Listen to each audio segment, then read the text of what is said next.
மூன்று முடிச்சு. அத்தியாயம் 66.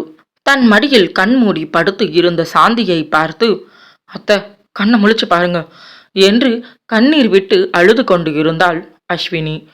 முன் இருக்கையில் அமர்ந்து இருந்த அர்ஜுன் அவளை ஒரு பார்வை பார்த்தபடியே காரில் வேகத்தை அதிகப்படுத்தினான். சில நிமிடத்திற்குள் அந்த கார் பக்கத்தில் இருந்த அந்த மருத்துவமனை முன்பு வந்து நின்று இருந்தது. காரில் இருந்து இறங்கிய அர்ஜுன் எமர்ஜென்சி என்று சத்தம் கொடுக்க, அடுத்த நிமிடம் ஸ்ட்ரெச்சரை இழுத்து கொண்டு ஒரு பெண் வந்தாள். காரில் இருந்து தன் அம்மாவை தூக்கி அந்த ஸ்ட்ரெச்சரில் படுக்க வைத்தான் அர்ஜுன். வேக வேகமாக எமர்ஜென்சி வார்டை நோக்கி செல்ல அவர்கள் மூவரும் பின்னால் ஓடினர். சார், எங்கே நில்லுங்க, இதுக்கு மேல யாரும் உள்ள வரக்கூடாது என்று அங்கு நின்ற செவிலியர் கூறி அவர்கள் மூவரையும் வாசலில் நிறுத்தி வேகமாக உள்ளே நுழைந்து இருந்தாள். அவர்கள் உள்ளே நுழைந்த சில நிமிடத்திற்குள்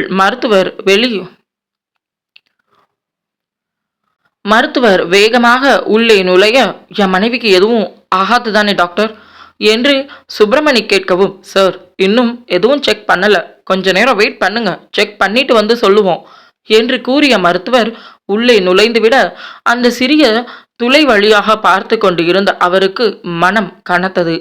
அர்ஜுனுக்கும் மிகவும் கஷ்டமாக இருக்க என்ன செய்வது என்று யோசித்த அவனுக்கு அப்பொழுதுதான் அண்ணனின் நினைவு வந்தது. அடுத்த நிமிடம் போனை எடுத்து கௌதமின் எண்ணிற்கு அழைப்பு விடுத்து இருந்தான். எங்கடா போகணும் என்று ரித்விக் கேட்டுக்கொண்டு இருக்க, இருக்கையில் சாய்ந்து இருந்த கௌதம், நான் சொல்ற இடத்துக்கு போ என்று இருவரும் பேசியபடியே செல்ல, சில நிமிடத்திற்குள் வாகனம் அந்த பெரிய அபார்ட்மெண்ட் முன்பு வந்து நின்றது.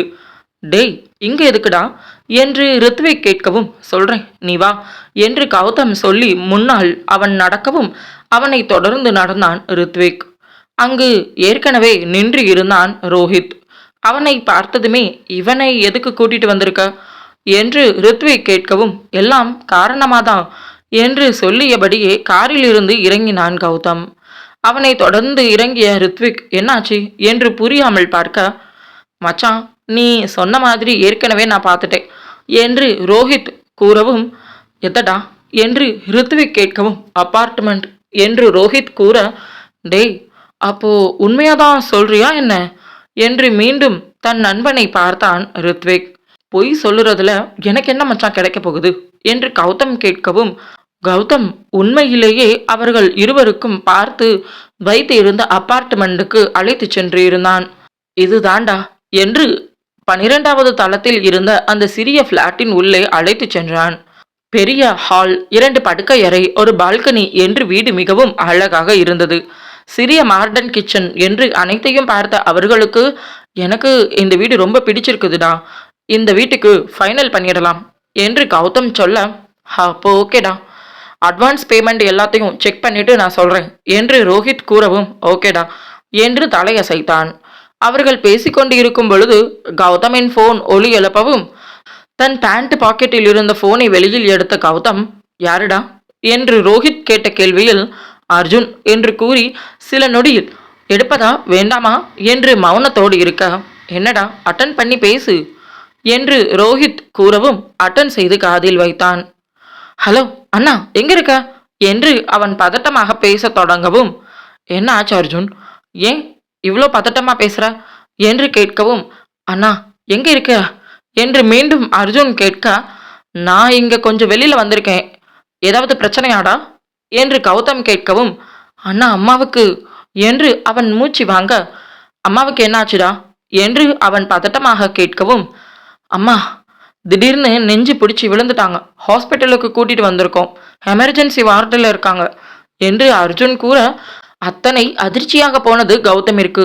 டேய் என்று அவன் பேசும் வார்த்தை புரியாமல் மௌனமாக இருக்க, அவன் முகத்தில் இருந்த அதிர்ச்சியை பார்த்த ரித்விக் போனை பிடுங்கி காதில் வைத்து, என்ன அர்ஜுன் என்று கேட்கவும், அவன் விஷயத்தை கூற, அதை கேட்டதுமே வாட் என்று அதிர்ச்சி அடைந்த ரித்விக், ஓகே, நான் உடனடியா அவனை கூட்டிட்டு வரேன் என்று அழைப்பை துண்டித்து பாக்கெட்டின் உள்ளே நுழைத்து கொண்ட ரித்விக், வாடா போலாம் என்று அங்கு இருந்து உடனடியாக மூவரும் கிளம்பி இருந்தனர்.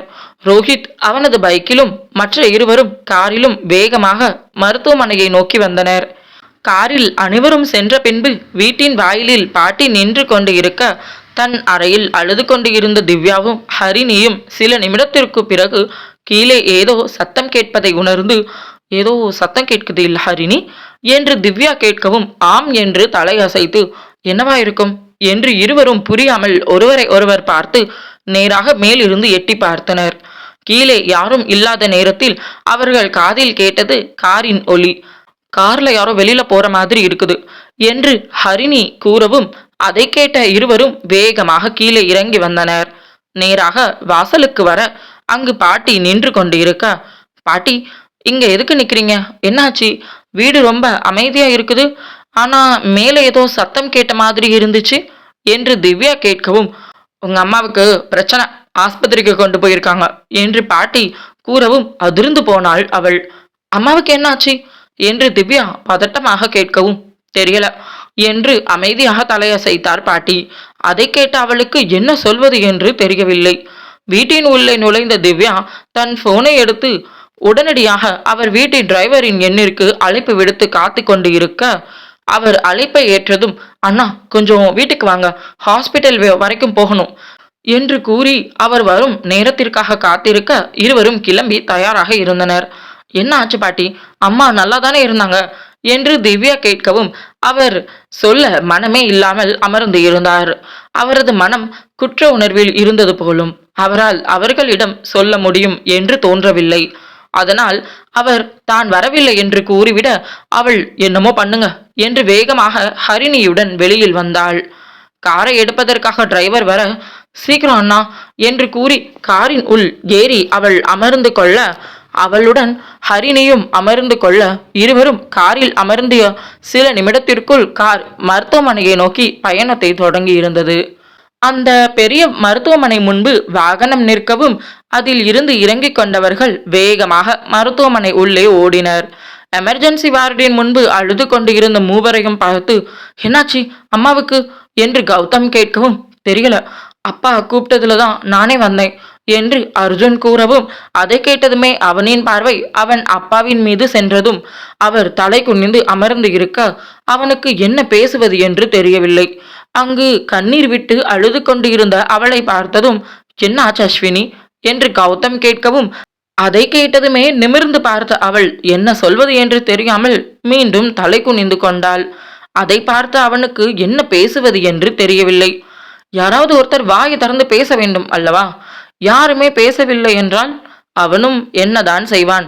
மௌனமாக அனைவரையும் பார்த்து எதுவும் பேசாமல் அங்கு இருந்த இருக்கையில் அமர்ந்து கொண்டான். சில மணி நிமிடத்திற்குள் திவ்யாவும் ஹரிணியும் மருத்துவமனை உள்ளே நுழைந்து இருந்தனர். அம்மாவுக்கு என்னாச்சு என்று கண்களில் கண்ணீர் வழிய கேட்டபடி வந்தாள் திவ்யா. அதை கேட்ட அர்ஜுன், உள்ள இருக்காங்க, இன்னும் டாக்டர் எதுவும் சொல்லல என்று அவன் கூறியிருக்க, அவள் அந்த சிறிய ஓட்டை வழியாக பார்த்தவள் சோர்வாக அங்கு இருந்த இருக்கையில் சென்று அமர்ந்து கொண்டாள். அவளுக்கு என்ன நடக்கிறது, என்ன நடந்தது என்று ஒன்றுமே தெரியவில்லை. நேரம் மிகவும் வேகமாக சென்று கொண்டு இருந்தது. மேலும் அனைவரையும் அரை மணி நேரம் காக்க வைத்து அந்த சிகிச்சை அறையில் இருந்து வெளியில் வந்து இருந்த மருத்துவர் அனைவரையும் ஒரு பார்வை பார்த்தார். மருத்துவர் வந்ததும் அடுத்த நிமிடம் அனைவரும் எழுந்து சென்று அவருக்கு முன்னால் நிற்கவும், ரிலாக்ஸ் என்று அனைவரையும் பார்த்து கூறி, அவங்களுக்கு மைல்டான ஹார்ட் அட்டாக் என்று கூறவும், அதை கேட்டதுமே அத்தனை அதிர்ச்சியாக இருந்தது சுப்பிரமணியனுக்கு. சோர்ந்து போய்விட்டார். என்ன சொல்றீங்க டாக்டர் என்று கௌதம் கேட்கவும், அதிகப்படியான மன அழுத்தத்தோட உச்சம், இப்போதைக்கு பிளாக் எந்த அளவுக்கு இருக்குன்னு செக் பண்ணணும், ஸோ ஒரு சின்ன ஆன்ஜியோ செக் பண்ணணும் என்று கூறவும், அதை கேட்டதுமே ஓகே டாக்டர் என்று தலையசைத்தான் கௌதம். ஓகே, பணம் எவ்வளோன்னு கேட்டு கவுண்டரில் கட்டிடுங்க, மற்ற எல்லா ப்ரொசீஜரும் அடுத்து ஆரம்பிச்சிடலாம் என்று மருத்துவர் கூறி அந்த இடத்தை விட்டு நகர்ந்து விட்டார். கௌதமின் பார்வை அங்கு தன் அப்பாவின் மீது பதிந்தது.